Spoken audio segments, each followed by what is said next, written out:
ஆகாதவன் என்று உன்னை யார் தள்ளினாலும் ஆபிரகாமின் தேவன் உன்னை தள்ளிடுவாரோ?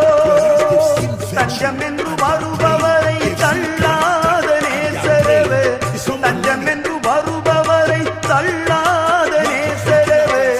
அஞ்சிடாதே மகனே மகளே என்று உன்னை தேற்றிடவே உனக்கொருவர் இருக்கின்றார், உன்னை விசாரிக்க துடிக்கின்றார். உன்னையும் என்னையும் இயேசு நேசிக்கிறார், உன்னை உள்ள கைகளில் வரைந்திருக்கிறார், உன்னை உள்ள கைகளில் வரைந்திருக்கிறார்.